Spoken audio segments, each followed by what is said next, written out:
They said it couldn't be done. In the smoke-filled briefing rooms of Luftwaffe headquarters, German commanders laughed at the very notion. American bombers reaching the industrial heart of the Third Reich? Impossible. The distance was too great, the defenses too formidable, the Americans too inexperienced. Yet on that fateful morning, as dawn broke over the English countryside, the earth itself seemed to tremble. Engine after engine roared to life, bomber after bomber rolled down runways slick with morning dew, and soon over 1,000 B-17 flying fortresses rose into formation, their aluminum bodies catching the early light like a river of steel flowing across the sky. What happened next would shatter German confidence, test the limits of human courage, and etch itself into the annals of warfare forever. This is the story of audacity versus arrogance, of young men facing unimaginable odds, and of the day the sky itself turned dark with American resolve. Berlin, January 1943. Reichsmarschall Hermann Göring stood before a detailed map of Europe, his ornate uniform glittering with medals earned in a different war, a different era. Around him, Luftwaffe officers examined intelligence reports with barely concealed amusement. "The Americans believe they can bomb Germany in daylight?" one officer scoffed, tracing his finger across the vast expanse between England and Berlin. "Let them try. They will learn what the British already know. Germany cannot be touched." Göring nodded, his confidence absolute. "American bombers cannot reach our industrial centers and return home. Even if they could, our fighters would tear them from the sky. Our flak batteries would darken the heavens with steel. The Americans are brave, perhaps, but bravery without wisdom is merely stupidity waiting to be punished." The room erupted in laughter. But not everyone shared this certainty. In a corner office, a junior intelligence analyst named Friedrich Weber studied reconnaissance photographs with growing unease.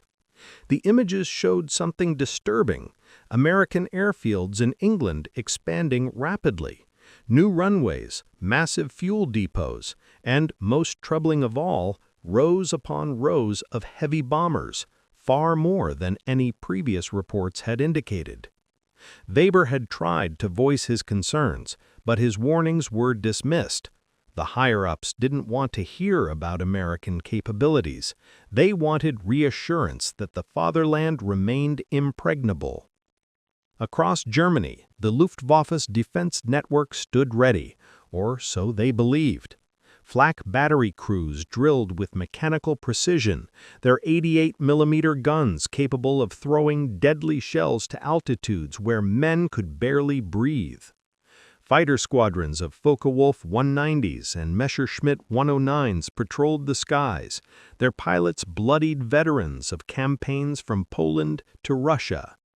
Radar stations swept the approaches from the west, ready to provide early warning of any incursion.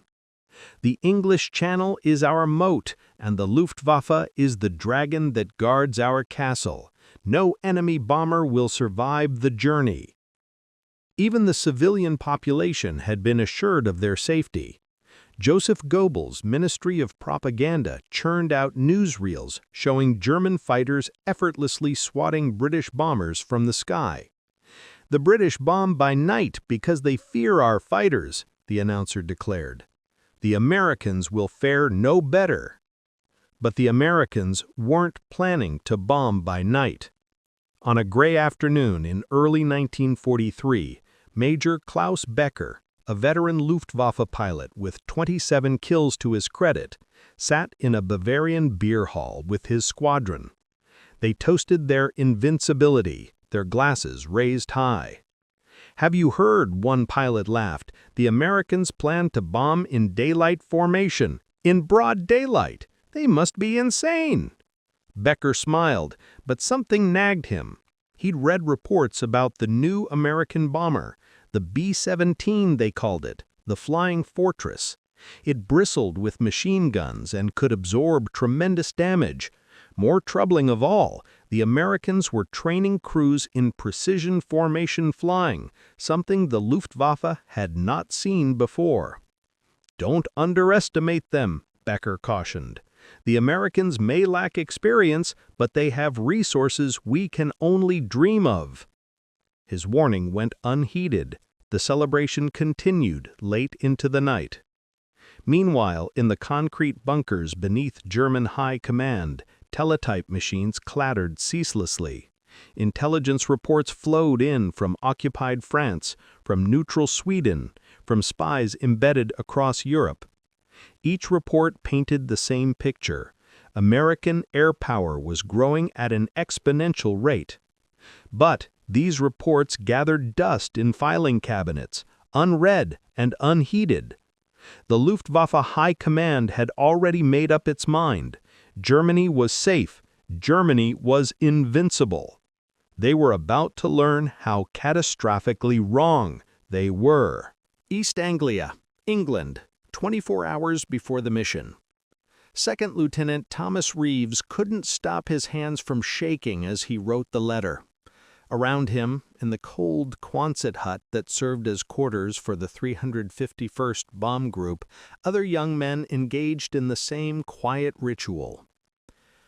Dear Mom and Dad, by the time you read this, I'll have flown my first mission over Germany.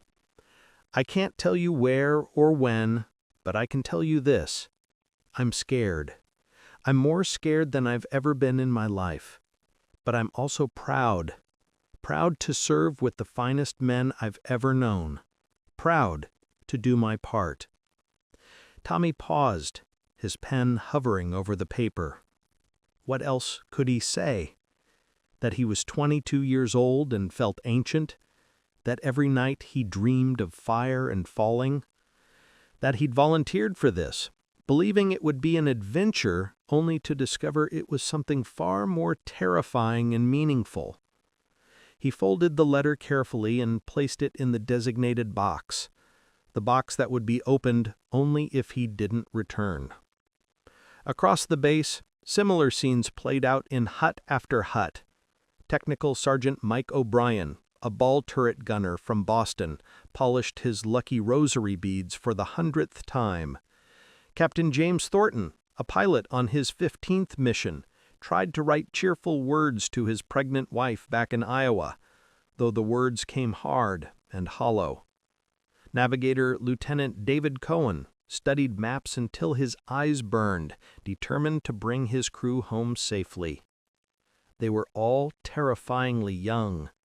The average age was 23. At 0400 hours, the wake-up call came. Not that most of them had been sleeping. They stumbled through the dark toward the mess hall, where cheerful Red Cross volunteers served fresh eggs, real eggs, not powdered, and hot coffee. Fresh eggs before a mission meant something big was coming. "Eat up, boys," one volunteer chirped with forced brightness. "You'll need your strength." The briefing room was packed. Over 300 crews crammed into a space meant for half that number. The air was thick with cigarette smoke and nervous energy. Men joked and laughed too loudly, the sound brittle and desperate.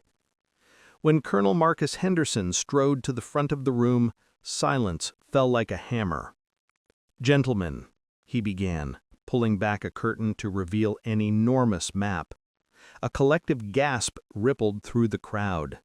A red ribbon stretched from England across the Channel deep into the heart of Germany. Today, the 8th Air Force will launch the largest bombing raid in history. Over 1,000 B-17 flying fortresses will strike multiple targets across Germany simultaneously. Factories, rail yards, oil refineries. We will demonstrate to the enemy that nowhere in the Third Reich is beyond our reach. Henderson let the words sink in. "I won't lie to you. This will be the most dangerous mission any of you have flown. German fighters will be numerous and aggressive. Flak will be heavy. Some of you won't come home." The colonel's voice softened. "But those of you who do will have changed the course of this war. You will have proven that American air power can strike at the heart of Nazi Germany. You will have given hope to millions living under tyranny. And you will have honored those who came before you and fell from the sky in service of freedom." No one cheered. The weight of what lay ahead was too heavy for cheering. As crews filed out toward their aircraft, Tommy Reeves found himself walking beside his pilot, Captain Rick Morrison, a lanky Texan with an easy smile that never quite reached his eyes anymore.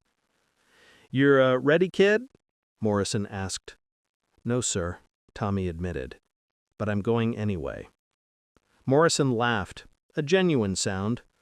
"That's the only kind of courage there is." The B-17s sat in neat rows, their names painted on their noses in elaborate script. Memphis Belle, Lucky Lady, Hell's Angels, The Last Straw. Ground crews swarmed over them, performing final checks. Bomb bay doors hung open, revealing the deadly cargo within, hundreds of pounds of high explosives destined for German soil. Tommy climbed through the hatch of his bomber, christened Irish Luck by its original crew.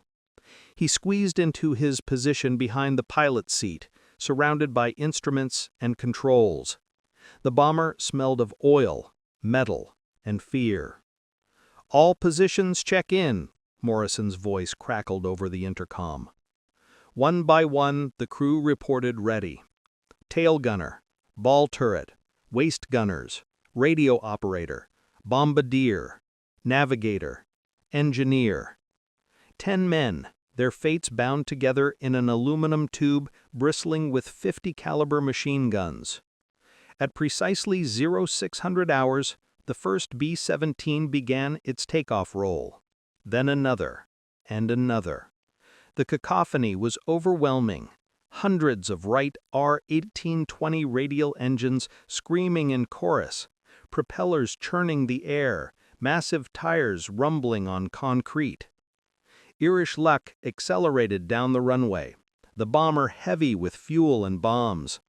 Tommy felt the wheels lift, that stomach-dropping moment when Earth fell away, and only faith and physics held them aloft. They climbed through broken clouds, emerging into brilliant sunshine. And there, Tommy saw something that stole his breath. Bombers. Everywhere. Hundreds upon hundreds of them, forming up in vast combat boxes. They filled the sky from horizon to horizon, catching the morning light like a migrating flock of enormous steel birds. The roar of thousands of engines created a thunder that could be heard for 50 miles. "Good God," someone breathed over the intercom. "Just look at us. Just look at us." For a moment, fear gave way to awe.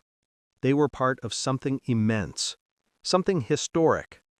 Whatever happened in the hours ahead, they were witnessing the might of American industry and courage made manifest. Below, in the English villages, people emerged from their homes to watch the armada pass overhead. Old men who'd served in the previous war stood at attention. Women waved handkerchiefs. Children pointed at the sky, counting the bombers until they lost track. One elderly man, who'd lost his son at the Somme in 1917, stood in his garden with tears streaming down his weathered face. "Give 'em hell, lads. Give 'em hell." The formation turned east, toward the Channel, toward Germany, toward history. Over the North Sea, 0730 hours. The sky was deceptively peaceful. Below, whitecaps rolled across gray water. Above, the formation of B-17s droned steadily eastward, their contrails drawing white lines across the blue. Inside Irish Luck, Tommy Reeves scanned the horizon through his window, watching the other bombers hold their positions with mechanical precision. Each group flew in a combat box formation, a deadly three-dimensional chess piece designed to maximize defensive firepower while minimizing vulnerability to fighters. "Navigator to pilot," Lieutenant Cohen's voice crackled over the intercom.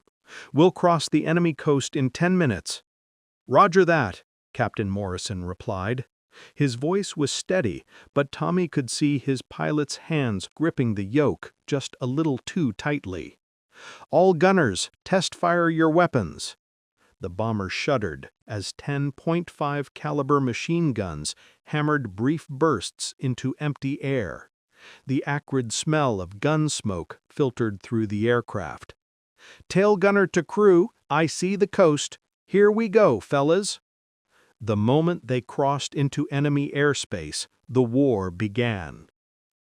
Luftwaffe Fighter Base, Northern Germany, 0745 hours. The alert sirens wailed across the airfield. Major Klaus Becker sprinted toward his FW-190, his helmet still unfastened. Around him, dozens of pilots did the same, their faces tight with urgency. "How many?" Becker shouted to the operations officer. Over 1,000, Herr Major. They're saying over 1,000 bombers." Becker stopped dead in his tracks. "That's impossible." "See for yourself." Becker climbed into his cockpit and fired up the BMW radial engine. As he climbed toward altitude, his radio erupted with frantic chatter. "Group 2-4, bandits at Angels 20, heading 180. Flak batteries report the sky is black with them." "Where do we even start? There are so many." Becker leveled off at 25,000 feet and looked west. His blood turned to ice. The horizon was dark, not with clouds, but with bombers. Hundreds upon hundreds of them, stacked in layers, their formations so vast they seemed to stretch forever. Sunlight glinted off aluminum bodies and plexiglass noses. Contrails wove an impossibly complex web across the sky. In his years of combat, Becker had never seen anything like it. This wasn't a raid, it was an invasion of the sky itself. "All fighters," he called into his radio, trying to keep his voice steady. "Attack from above and ahead. Watch their defensive fire. They're in tight formation. Don't get caught in their crossfire." He rolled his fighter into a diving attack, screaming down toward the lead formation. "Fighters, 10 o'clock high." The call electrified the crew. Tommy watched as black specks detached from the sun, growing larger with terrifying speed. Falkenwolves, diving at over 400 miles per hour. "Here they come," the top turret gunner shouted. The sky erupted in fire.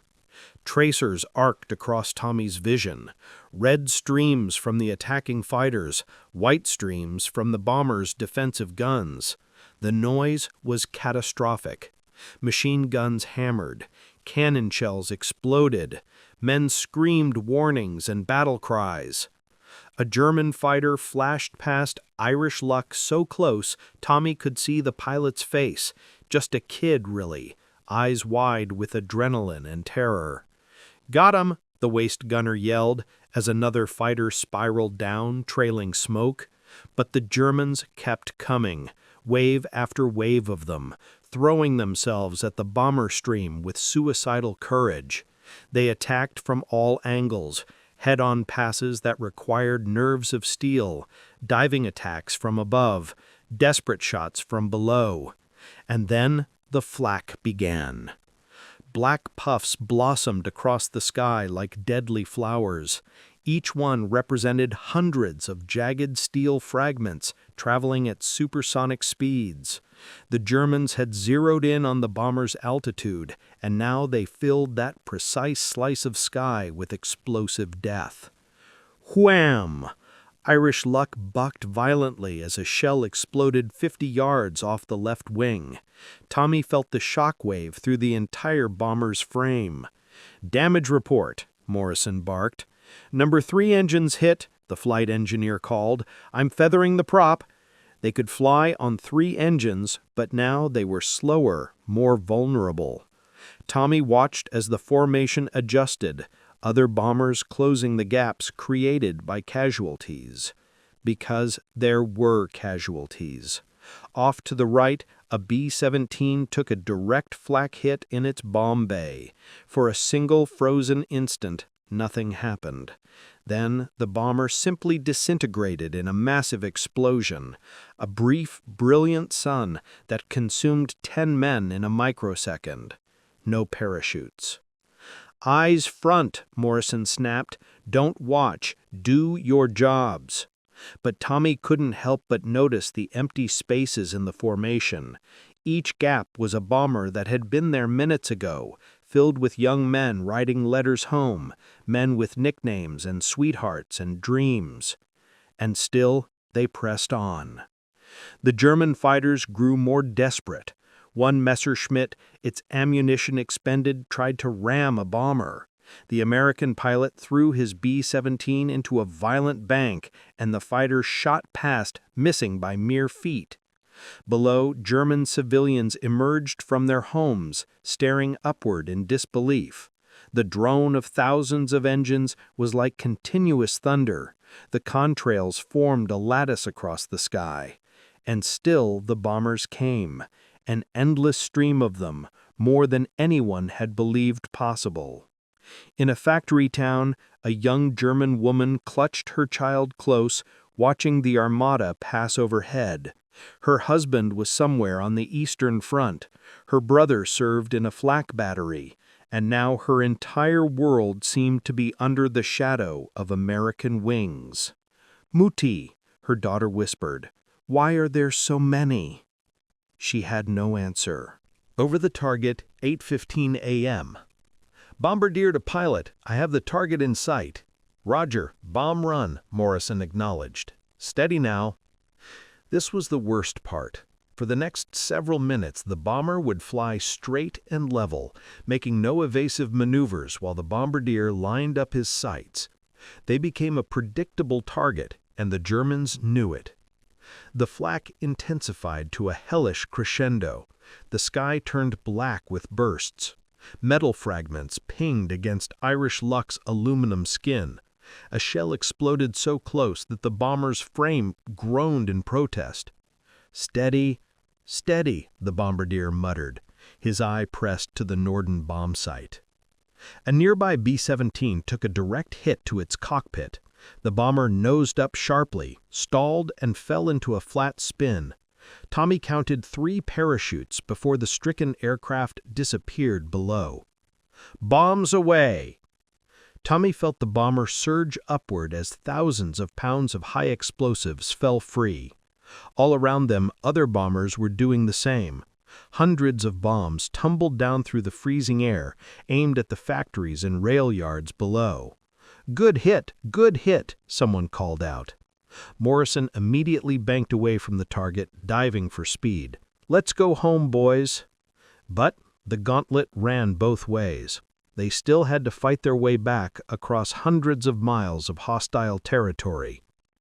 The journey home, 9 a.m., the formation was ragged now, gaps torn in the once perfect combat boxes.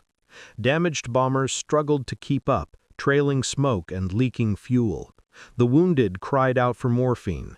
The dead were laid gently in whatever space could be found. German fighters continued to harry them, though less aggressively now.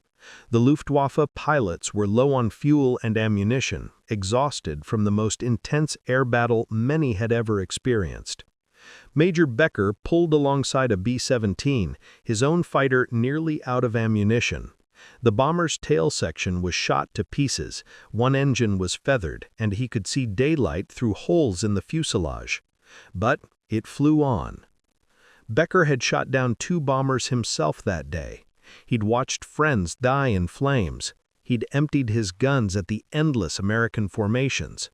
And still they kept coming, kept flying, kept fighting. He saluted the American bomber crew, a gesture of respect from one warrior to another, and broke away toward his base. Inside Irish Luck, the crew sagged with exhaustion. The ball turret gunner had been wounded, fragments from a cannon shell embedded in his leg. The radio operator worked frantically to help him, his hands slippery with blood. "Hang on, Jerry, just hang on, we're almost home." The bombardier was crying quietly, though he didn't know why. The navigator recalculated their course for the third time, desperate to bring them home safely. The waist gunners slumped against their guns, their faces blackened with cordite, their hands numb from the cold and the vibration. Captain Morrison flew with mechanical precision, fighting fatigue and fear, his entire world reduced to keeping the bomber in the air. When they finally crossed back over the English coast, a ragged cheer went up on the intercom. They'd made it. Against impossible odds, they had survived. But as Irish Luck circled to land, Tommy looked out at the airfield and felt his heart sink. So many empty hard stands, so many bombers that would never return. The ground crews counted them in, their faces growing more somber with each gap in the formation. RAF Bessingbourne, England, late afternoon. The debriefing room was filled with hollow-eyed men nursing coffee and cigarettes. Intelligence officers moved from crew to crew, recording observations, tallying losses, piecing together the massive puzzle of what had just occurred. Captain Morrison spoke in a monotone, describing the mission with detached precision. But when asked about the bomber that had disintegrated beside them, his voice caught. They were just gone. One second they were there, next second nothing but debris. The intelligence officer made a note and moved on. There would be hundreds of such stories today. Across the channel in Germany, the toll was being calculated in a different way. The factories had been hit hard. Rail yards were in ruins. Oil refineries burned, sending black smoke towering into the sky. But it was the psychological impact that hurt most. In a bunker beneath Berlin, Hermann Göring listened to the damage reports with mounting fury, and beneath the fury, something that looked very much like fear. "How many did we shoot down?" he demanded. "Perhaps 60, had Reichsmarschall. Maybe 70. Out of 1,000? Göring's face purpled. "They bombed our cities, our factories, and we stopped less than 10%? The officer had no answer. The numbers spoke for themselves. The Americans had come in daylight, in force, and had struck their targets, and they would come again. Major Becker sat in his squadron's ready room, his hands still shaking from the adrenaline. Around him, pilots who'd returned discussed the battle in hushed tones. Nearly a third of their unit had been lost, shot down, rammed, or simply vanished in the chaos. "There were so many," one young pilot said, his voice distant. "We shot them down, and more kept coming. We ran out of ammunition, and more kept coming. How do you fight that? How do you fight when they have so many and we have so few?" It was the question on everyone's mind. Germany's industrial capacity was stretched thin, fighting on multiple fronts. Every aircraft lost was irreplaceable. Every experienced pilot killed was a blow that could not be recovered from. Meanwhile, the Americans could replace their losses, train more crews, build more bombers. The mathematics of attrition were brutally simple. Back in England, Tommy Reeves sat on his bunk, too exhausted to move, too wired to sleep. His lucky letter to his parents had gone unsent. He would live to write another day. But for how many more days? The door to the Quonset hut burst open, and the bombardier rushed in, clutching a newspaper. "Look at this! We made the papers back home!" The headline screamed in bold type, "1,000 bombers strike Reich. Massive raid proves American air power. There were photographs of B-17s over Germany, of crews boarding their planes, of bombs falling on target. The article spoke of courage and determination, of American boys taking the war to Hitler's doorstep. It made no mention of the terror, the screaming metal, the friends who'd vanished in balls of fire. It couldn't capture the smell of cordite and blood, the bone-deep cold at 25,000 feet, the knowledge that every mission might be your last. But maybe that was okay. Maybe the people back home didn't need to know those things. Maybe it was enough that they knew young men were fighting, were sacrificing, were flying into hell itself because someone had to. In a farmhouse in Iowa, Captain Morrison's wife read the same article, her hand resting on her swollen belly. She didn't know yet if her husband had survived. She wouldn't know for days. But she read the words and tried to find comfort in them. "Your father is a hero," she whispered to her unborn child. "Whatever happens, remember that. He's a hero." 3 weeks later. The missions continued. The Americans came again and again, refining their tactics, improving their formations, learning bitter lessons written in blood at 25,000 feet. The Luftwaffe fought desperately, brilliantly, but they were fighting mathematics now, not just courage. For every American bomber shot down, 2 more took its place. For every crew lost, another stood ready. The assembly lines in America worked around the clock, churning out B-17s faster than the Germans could destroy them. Major Klaus Becker was killed in his 48th combat mission, ramming a bomber when his ammunition ran out. He died as he had lived, with courage and honor, fighting against impossible odds. Captain Rick Morrison completed his 25th mission and rotated home. He would train new pilots, teaching them the lessons he'd learned over Germany. He would hold his newborn daughter for the first time and weep with relief that he'd lived to see her. Second Lieutenant Tommy Reeves flew 18 more missions before his bomber was shot down over France. He parachuted safely and was hidden by the French resistance, eventually making his way back to Allied lines. He would return to combat and survive the war, carrying the memories of that first terrible raid for the rest of his long life. The bombardier from Irish Luck wouldn't be so fortunate.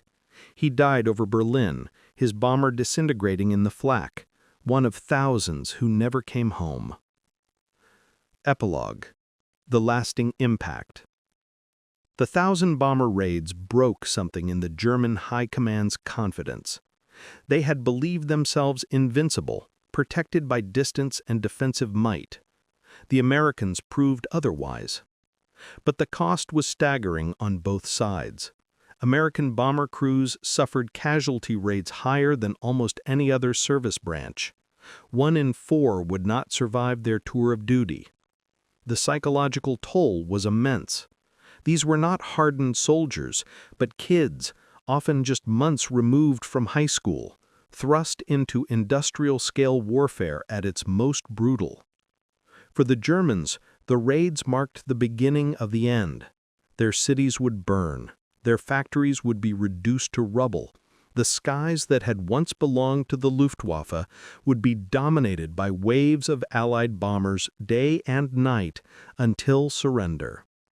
But in that moment, in the spring of 1943, when over 1,000 B-17 flying fortresses darkened the German sky, both sides learned something fundamental about the nature of modern war. Technology could be overcome with courage, but courage could not overcome industrial might. And America's industrial might, married to the bravery of young men willing to climb into aluminum tubes and fly into hell, was unstoppable. Historians would later call it the turning point of the air war, the moment when the Luftwaffe's hubris met American determination and broke against it like waves against a cliff. The bomber crews called it something simpler. They called it survival. They called it duty. They called it the longest day of their lives. And when the war was finally over, when the last bomber had flown home and the last gun had fallen silent, they would gather at reunions and speak in quiet voices about that day, about the friends they'd lost, about the terror and the courage and the sheer overwhelming spectacle of 1,000 flying fortresses filling the sky. We said it couldn't be done, an aging German veteran would admit decades later, meeting with his former American adversary. And you proved us wrong. The American, gray-haired now, but still carrying himself with the bearing of a bomber pilot, would nod slowly. A lot of good men died proving it, on both sides. Let's make sure no one forgets them. And they never have.